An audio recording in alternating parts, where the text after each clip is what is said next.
Okay, remember that they're changing my voice.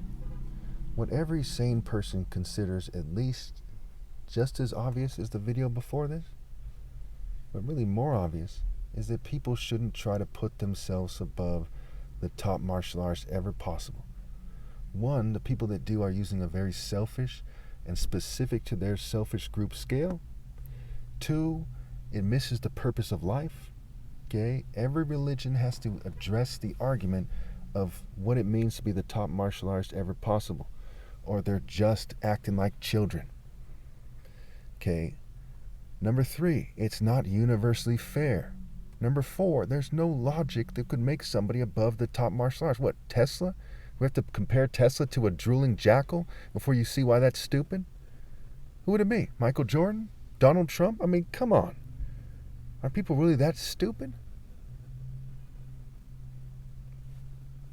So when we analyze this thing carefully and consider universal logic, we don't want to see racists rig the deck. We don't want to go to a boxing match, for example, and martial arts are different than a boxing match, mind you, and see someone tied to a chair and some racial supremacist beat the hell out of him and then declare himself the champ and say that that means his race is superior. We don't want to see any Tanya Harding bullshit. We don't want to see Eurocentric, nonsense. We want to see the truth. What is the truth of the matter, and what does it mean, right? What is it? What does it mean? What should we do?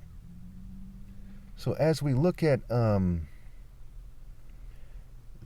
issue at hand here, right? Martial is marital scrambled. Yes, the top martial artist is the ideal, top martial artist ever possible, mind you.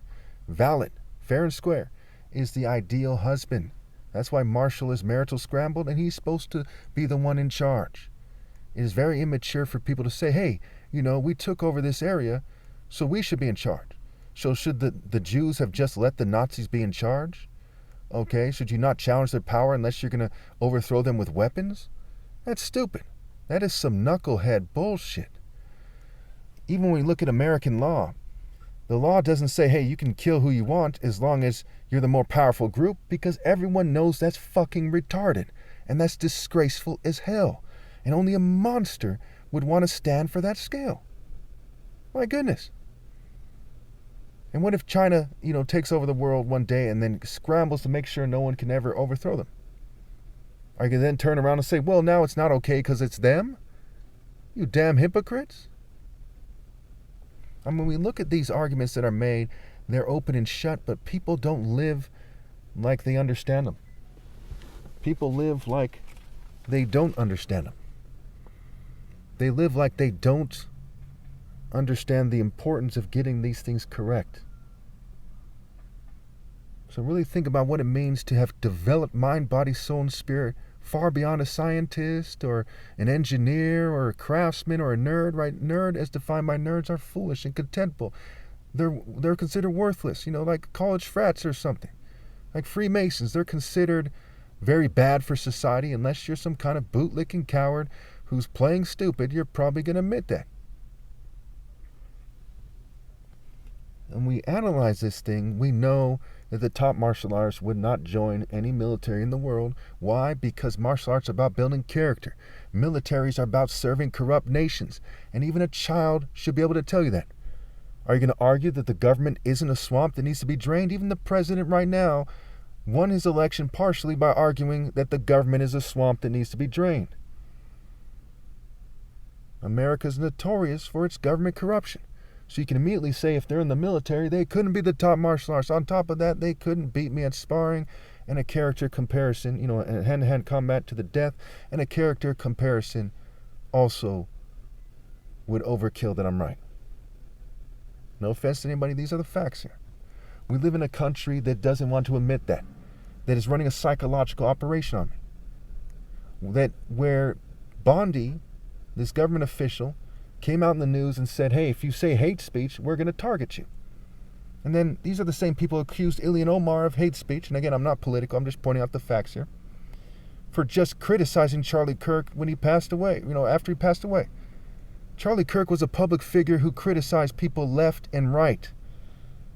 He made himself famous for, playing out people. To some degree, he was gracious at times, but he made himself famous by playing out people and posting clips. Even when he's wrong, he pretended he won.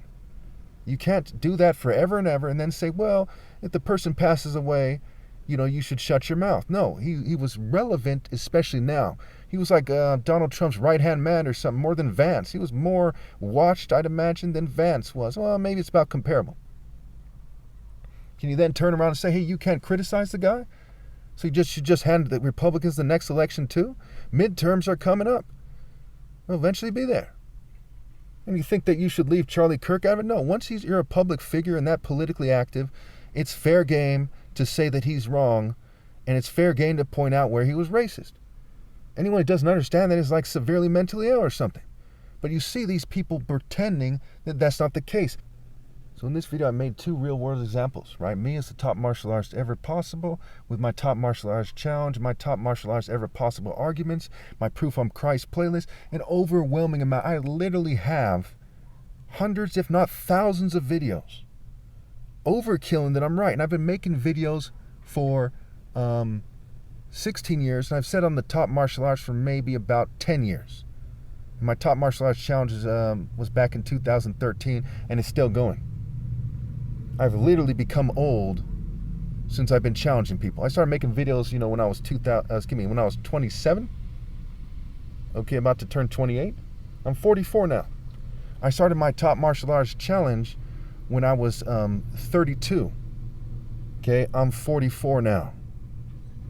So just when I was about old enough to have a lot of experience in martial arts, a lot of intelligence, to be very intense, yet starting to slow down, because in your 30s you start to slow down, give or take. Okay, and now, I made it at the most logical point, and I continued. Now, also, because of tech, breeding, cheating, and generational ill-gotten gains, people will be ruled out after my flesh has died. They're basically been ruled out now. If they made a challenge right now, it wouldn't be the same. They're making it at a time where people are basically sissies, gender-neutral pronouns, MAGA knuckleheads. There isn't much competition anymore. But when I first made it back in 2013, it was close to the pinnacle of martial art competition in all of human history. It was about that. In fact, I would go as far as to say it was that, especially my 2012 challenge. Okay? After about 2015, 16, 17, we see a drastic LGBT push, white supremacist push, and people are sabotaged, and we see a reduction in challenge. But we do see a rise in population.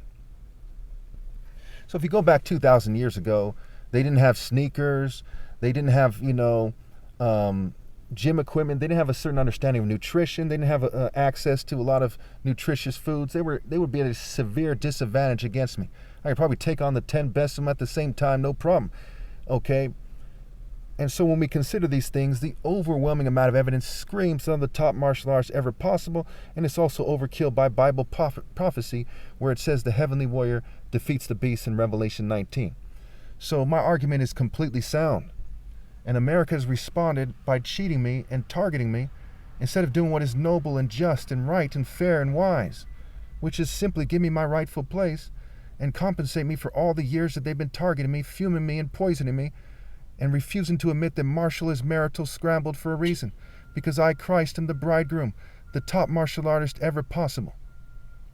So as we look at this playlist, you're going to see that it's the same logic that gets you to the right conclusion in part 1 that should get you the right conclusion in this part. Okay, that kid was right in the hypothetical situation to take the action he did. Because when society will not honor its own laws where they're fair and right, like don't murder, don't shoot at a kid for no reason, especially committing a hate crime, and they expect you to just be society's bitch, it's your right to stand firm and say, no, I won't, and you better treat me like a man. But you got to be very, very careful when you take that stance, because there's a difference between wise and well thought out and profoundly righteous violence and senseless violence. And I've written several books about it to, help you distinguish between the two. I make sure that if people listen to me, that they can make the distinction between the two. Thank you.